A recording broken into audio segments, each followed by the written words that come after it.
У эфіры Белсату кароткае выданне навінаў чацвярга 2 траўня. У студыі працуе Александр Баразенко. Вітаю. Следчы камітэт адсправаздачыўся о працягу расследавання крымінальных справаў супраць службовых асобаў Польшы, Літвы і Латвіі. Іх падазраюць нібыта ў злачынствах супраць бяспекі чалавецтва. Справы звязаныя з мігранцкім крызісам, справакаваным самім рэжымам Лукашэнкі. Агулам у 3 крымінальных справах пацярпелымі праходзяць 240 грамадзянаў замежных дзяржаваў, якія нелегальна рухаліся транзітам праз Беларусь у краіны Еўразвязу. Паводле следчых, 39 з іх загінулі пры пераходзе мяжы па віне службовых асобаў суседніх краінаў. Мігранцкі крызіс быў ініцыяваны рэжымам Лукашэнкі ўвесну 2021 года у адказ на ўвядзенне санкцыяў з боку Еўразвязу. Беларускія спецслужбы бралі ўдзел у арганізацыі прыезду мігрантаў у нашу краіну, арганізоўвалі іх транспартаванне да мяжы з дзяржавамі Еўразвязу, ды усяляк спрыялі ў незаконным перасячэнні мяжы. Гісторыя з продажам на аўкцыёне кватэры сям'і Цапкалаў займела працяг.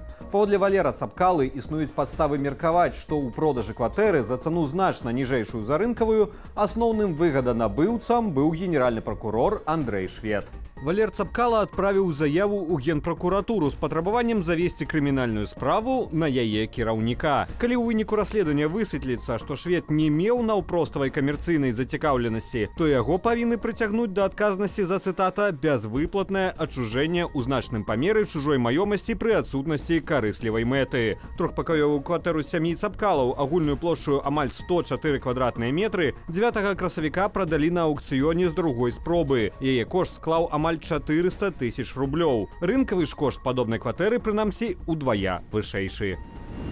У Варшаве жанчына напала на беларуску. У нашай суайчынніцы траўма галавы. Інцыдэнт адбыўся 30 красавіка, паведамляе выданне «Мост». Паводле папярэдняй інфармацыі, прычынаю нападу была расейская мова.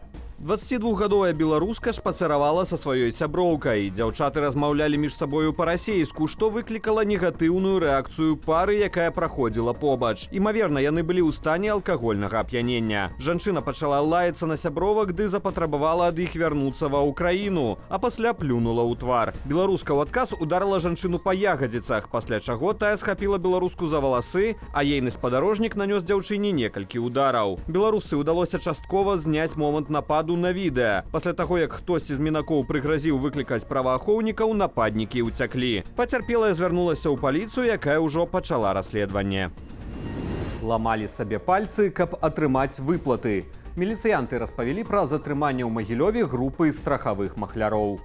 Усяго затрымана 9 асобаў. Паводле версіі міліцыянтаў, група пад кіраўніцтвам 36гадовага жыхара Магілёўскай вобласці заключала дамовы на страхаванне ад няшчасных выпадкаў, пасля чаго людзі самі наносілі сабе траўмы пальцаў рук і ног, перад гэтым зрабіўшы абязбольвальныя уколы. Затым махляры фіксавалі траўмы як побытавыя і атрымлівалі страхавыя выплаты. Цягам 2 гадоў такая схема прынесла затрыманым каля 550 000 рублёў.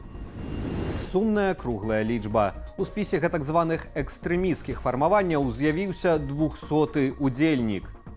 У спіс лукашэнкаўскага міністэрства ўнутраных справаў, у які адвольна ўносяць за любую непажаданую рэжыму дзейнасць, дадалі рэсурсы пад агульную назваю «Мы не халопы». Як альтэрнатыўную назву фармавання ў МУС пазначылі Олег Жалноў. У спіс унеслі канал у Ютубе, а таксама акаунты ў сацыяльных сетках, у прыватнасці асабісты акаунт Олега Жалнова ў ВКонтакце.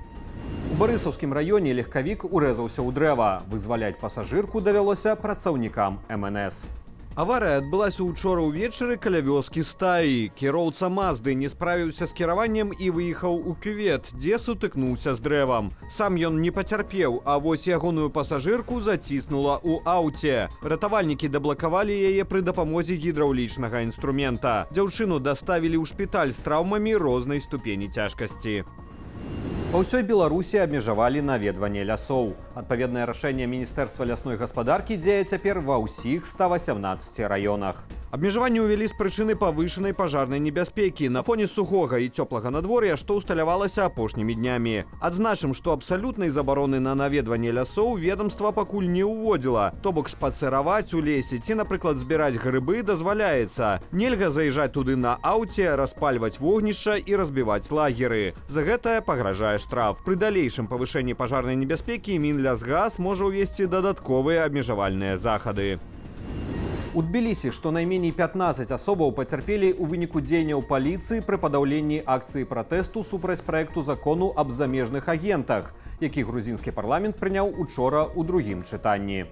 Пратэстоўцы зноў выйшлі на галоўны праспект грузінскай сталіцы да будынку парламенту. Удзельнікі акцыі намагаліся прарвацца праз браму, якая вядзе да будынку, што прывяло да сутычак з паліцыяй. Супраць удзельнікаў акцыі ўжылі гумовыя кулі, слізацечны газ, вадамёты і пярцовыя балоны. Паводле ўладаў спецсродкі выкарыстоўваліся таму, што ўдзельнікі мітынгу нібыта праявілі агрэсію, ды спрабавалі пашкодзіць уваходныя дзверы. Прэзідэнтка краіны, якая выступае на баку пратэстоўцаў, звярнулася да іх з просьбаю не правакаваць сілавікоў. Акцыя працягвалася да позняй ночы, пасля чаго ўдзельнікі мірна разышліся, не сутыкаючыся з перашкодамі з боку праваахоўнікаў. Пратэсты супраць закону аб замежных агентах ідуць ужо трэці тыдзень. Апазіцыя лічыць грузінскі законапраект спісаным з расейскага закону аб замежных агентах і абвінавачвае кіроўную партыю «Грузінская мара» ў працы на Расею. Расійскія акупацыйныя войскі раніцаю абстралялі Харкаў. Паводле мясцовых тэлеграм-каналаў выбухі было чуваць у паўночнай частцы гораду. А ўначы расійскую атаку балістычнымі ракетамі чарговы раз зазнала Адэса.